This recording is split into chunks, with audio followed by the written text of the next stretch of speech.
노무현입니다의 한 대목입니다. 그러고 보니까 8주기가 다가오고 있어요. 그렇죠.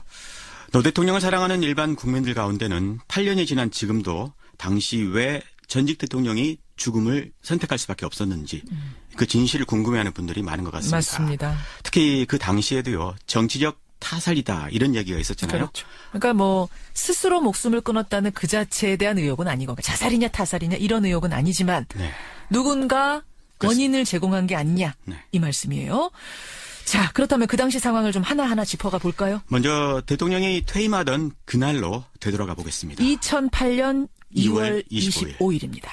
여러분, 제가 말 놓고 한마디 할까요?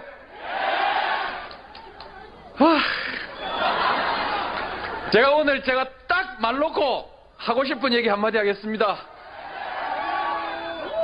야, 기분 좋다! 오랜만에 듣네요. 네. 이게 퇴임하던 날 고향에서의 음성이죠. 네, 봉하마을에 도착했을 때의 상황인데요. 노 대통령은 퇴임 이후 지방으로 가겠다는 결심을 일찌감치 했었다고 합니다. 지역 균형 발전을 위해서요. 또 그래서 낙향 후보지를 물색을 했는데 사전 매입 비용 때문에 결국은 고향을 선택했다고 합니다. 귀향을 하고 나서 농촌 리모델링 사업했잖아요. 뭐 친환경 농업, 동네 하천 살리기 그런 거. 네. 대통령에겐 잘 사는 농촌 만들기에 전범을 쓰겠다 이런 목표가 있었다고 합니다. 이런 전직 대통령의 모습에 국민들이 열광하면서 봉하마을에 방문객들이 넘쳐나는 기현상이 생겼죠. 그렇죠.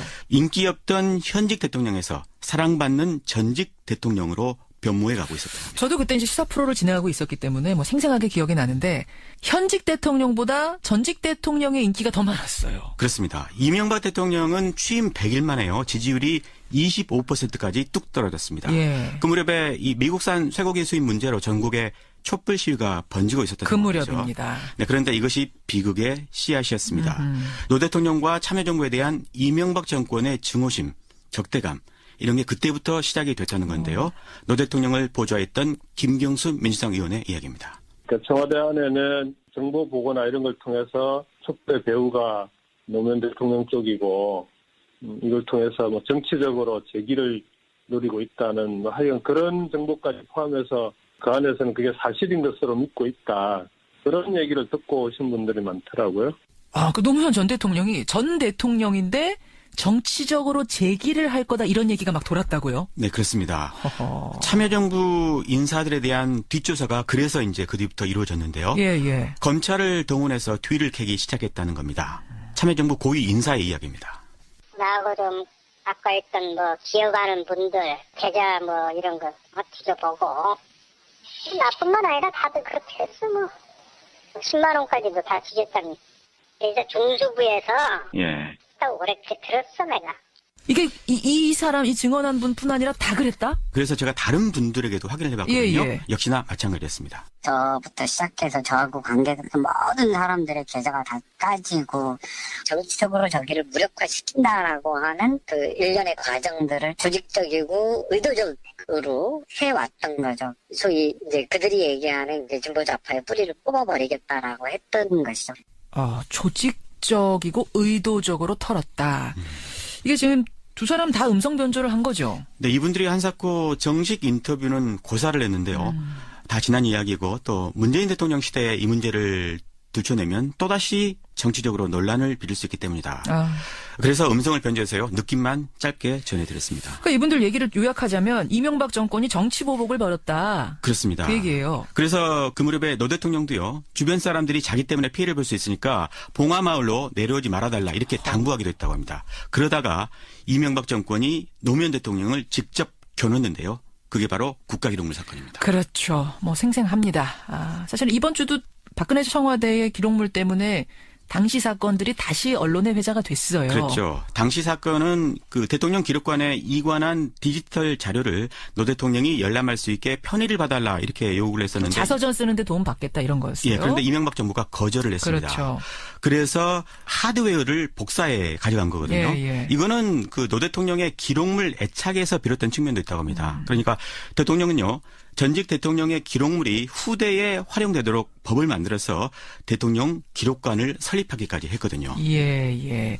근데 어떻게 문제를 그 당시에 삼았던 거죠? 대통령 기록물이 유출됐다 이런 식으로 몰아갔습니다. 하지만 그게 원본도 아니고요. 또 노 대통령에게 기록물 열람을 협조만 하면 될 일을 중대 위법 행위로 몰아간 겁니다.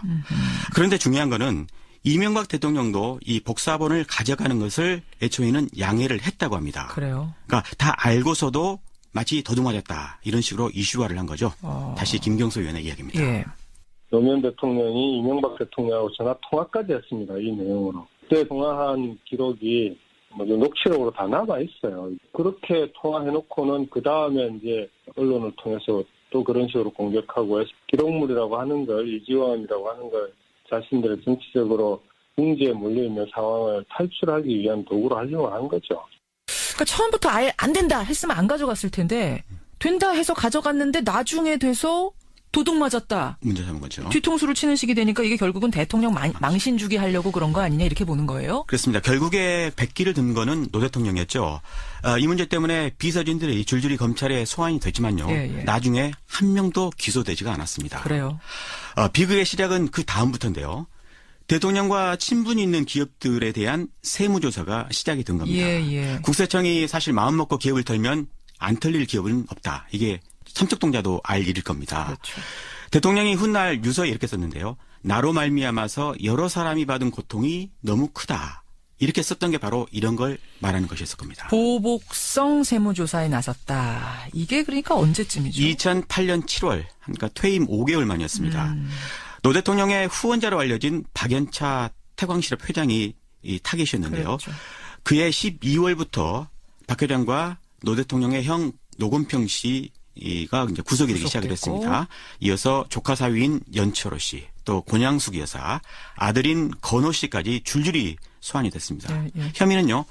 박 회장에게 모두 640만 달러를 받았다는 것이었습니다. 바로 이 640만 달러가 이번 대선 토론회 때 홍준표 후보가 계속 얘기했던 그거잖아요. 그렇습니다. 문재인 대통령이 또 유일하게 여보세요라며 언성을 높였던 부분이기도 하죠. 그렇죠. 하지만 노 대통령 서거로 공소권 없음으로 사건이 종결이 됐습니다. 아무튼 당시 검찰은요. 노 대통령 가족들 수사는 물론 친구인 정상문 청와대 총무비서관도 이 특수활동비로 비자금을 조성한 혐의로 구속을 시켰습니다. 급기야 노 대통령까지 직접 소환하기에 이르렀죠. 그 소환할 때 뭐 온 나라가 난리였죠. 2009년 4월 30일이었죠. 언론들이 헬기까지 띄워서 생중계를 했습니다. 하지만 당시 혐의는 딱 2개뿐이었는데 말이죠. 2개의 혐의 뭡니까? 박연차 회장이 권 여사에게 돈을 건넨 사실을 대통령이 알고 있었는지. 대통령도 알았느냐? 또는 대통령이 돈을 요구했는지. 이게 하나였고요. 또 하나는 정상문 비서관이 비자금을 조성을 할 때 알고 있었는지. 그것도 알았느냐? 이렇게 두 부분이었습니다. 그 우병우 당시의 중수일과장. 노 대통령한테 막말했다는 얘기도 여기에서 나오는 거죠? 그렇습니다. 당시 대통령 조사 현장에는요. 문재인 대통령과 전해철 의원이 입회를 했는데요. 제가 전해철 의원에게 직접 확인해봤습니다. 그런 일이 있었냐. 그런데 그런 일이 없었다. 이렇게 확인해 줄 수 있다고 이야기를 하더군요. 다만 이인규 중수부장은 대단히 건방졌다. 말투는 공손했지만 태도엔 오만과 거만함이 가득 묻어 있었다. 이거는 문 대통령이요 2011년에 발간한 운명이라는 책에 나온 부분입니다. 이거를 이인규 당시 중수부장한테도 확인해 보셨어요? 제가 전화를 걸어봤는데요. 한번 들어보시죠. 불편하시더라도 한 가지 여쭤볼 게 좀 있어서 전화드렸는데요. 응하지 않겠습니다. 조용히 살겠습니다. 다시 자꾸 그 옛날 얘기 하고 싶지 않습니다. 들어가세요. 이렇게 대화하셨네요. 당시 수사가 꽤 오래 진행이 됐어요. 13시간 정도 진행이 됐는데요. 하지만 사전에 제출한 서면 답변서의 내용에서요. 한 걸음도 나가지 못했다고 합니다. 문재인 대통령이요. 방금 말씀드린 그 운명이라는 책에 이렇게 적었습니다. 박연차 회장 말 말고는 증거가 없었다. 대통령과 박 회장의 말이 서로 다른데 박 회장 말이 진실이라고 뒷받침할 만한 증거를 전혀 갖고 있지 않았다. 심지어 통화 기록조차 없었다. 통화 기록이 없다는 것은 통화한 사실이 없다는 것입니다. 이렇게 적었습니다. 한마디로 무리한 소환 조사였다는 거잖아요. 검찰로서는 소환 자체의 목적이 있었던 것 같습니다. 또 하나의 목적은 박연차 회장과의 대질 신문이었거든요. 그래서 변호인들이 반대해서 결국에 무산이 됐지만 대지를 거절한 것을 가지고 또 기사화가 됐습니다. 돈 받은 사실 들통날까 두려워서 거절하는 거 아니냐 이런 식으로. 그런 식으로요. 검찰로서는 사실 손해 볼 게 없는 장사였던 셈입니다. 검찰은 권력의 신여다 이렇게 하지 않습니까? 예. 역사적으로도 노무현 수사는 대표적인 권력의 비위맞추기 수사라는 오명을 지우기 어려울 것 같습니다. 근데 검찰이 이제 가족들 문제로, 대통령 가족들 문제로 대통령을 부른 게 그 전에도 있었습니까? 과거에 김영삼, 김대중 전 대통령도 아들 비리 혐의가 있었잖아요. 있었죠. 하지만 직접 부르지는 않았습니다. 노 대통령이 처음이었던 거죠. 처음이었군요. 네. 이번에 보면은 검찰이 박근혜 대통령 소환 조사하고 나서 6일 만에 구속영장 청구했는데 그때는 어땠습니까? 소환 조사는 사건의 마지막 수순이죠. 예. 소환하면은 곧 신병 처리를 하거나 아니면 불구속 기소하거나. 하지만 이해할 수 없는 일이 벌어졌습니다. 무려 23일 동안 아무 조치도 안 하고 시간만 끌었습니다. 그 기간 동안 검찰발로 별의별 언론 보도가 나왔는데요. 예. 대표적인 게 바로 이런 보도입니다. 권양숙 여사가 노무현 전 대통령의 회갑 선물로 받은 1억 원짜리 명품 시계 2개를 논두렁에 버렸다고 노 전 대통령이 검찰에서 진술한 것으로 확인되었습니다. 단독 보도입니다. 권 여사가 자기 몰래 시계를 받아 보관하다가 봉하마을 논두렁에 버렸다고 진술한 것으로 확인됐습니다. 뭐 이것도 생생하게 기억나실 겁니다. 네, 이런 류의 보도가요. 노 대통령을 죽음으로 내몬 또 다른 원인이었다. 이런 평가가 뒤따랐죠. 그렇죠. 문재인 대통령은 운명에서요.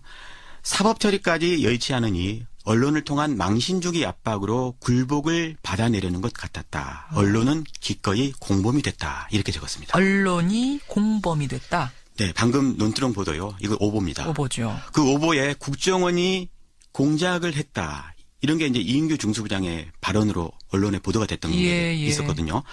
이런 언론 행태, 특히 진보 언론 행태에 대해서 문재인 대통령은 운명에서 서운함을 내비치기도 했습니다. 말하자면은 어떻게 진보 언론들까지도 이렇게 하느냐라는 서운함? 그렇습니다. 그래요? 친노 노무현입니다의 한 대목입니다. 그러고 보니까 8주기가 다가오고 있어요. 그렇죠. 노 대통령을 사랑하는 일반 국민들 가운데는 8년이 지난 지금도 당시 왜 전직 대통령이 죽음을 선택할 수밖에 없었는지 그 진실을 궁금해하는 분들이 많은 것 같습니다. 맞습니다. 특히 그 당시에도요. 정치적 타살이다 이런 얘기가 있었잖아요. 그렇죠. 그러니까 뭐 스스로 목숨을 끊었다는 그 자체에 대한 의혹은 아니고 자살이냐 타살이냐 이런 의혹은 아니지만 네. 누군가 원인을 제공한 게 아니냐 네. 이 말씀이에요. 자, 그렇다면 그 당시 상황을 좀 하나하나 짚어가 볼까요? 먼저 대통령이 퇴임하던 그날로 되돌아가 보겠습니다. 2008년 2월 25일입니다. 여러분, 제가 말 놓고 한마디 할까요?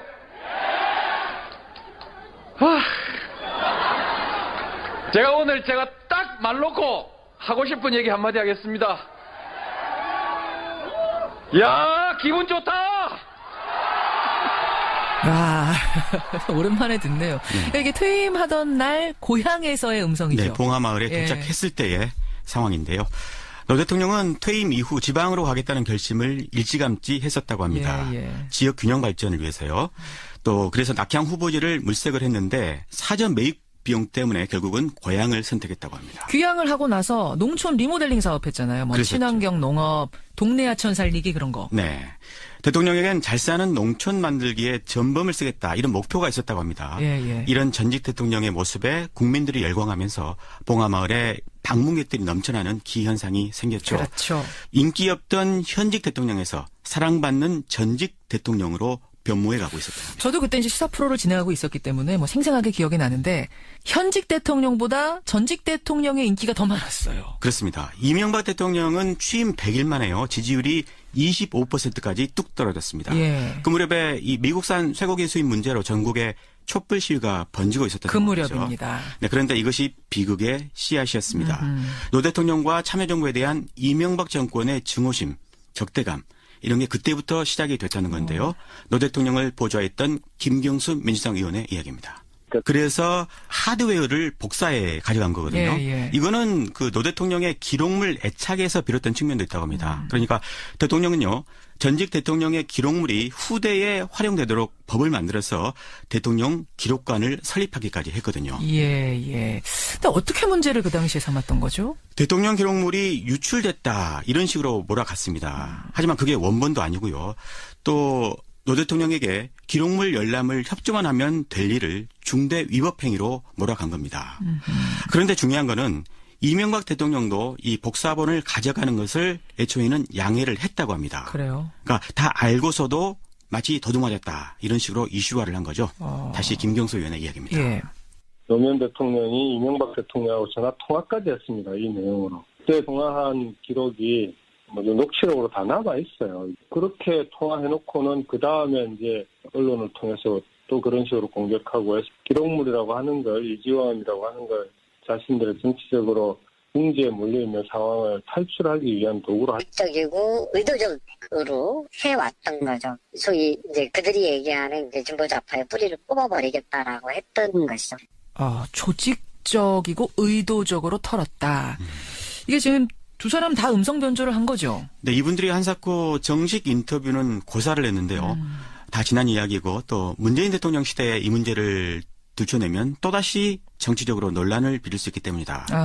그래서 음성을 변조해서요. 느낌만 짧게 전해드렸습니다. 그러니까 이분들 얘기를 요약하자면 이명박 정권이 정치보복을 벌였다. 그렇습니다. 그 얘기예요. 그래서 그 무렵에 노 대통령도요. 주변 사람들이 자기 때문에 피해를 볼 수 있으니까 봉화마을로 내려오지 말아달라 이렇게 당부하기도 했다고 합니다. 그러다가 이명박 정권이 노무현 대통령을 직접 겨눴는데요.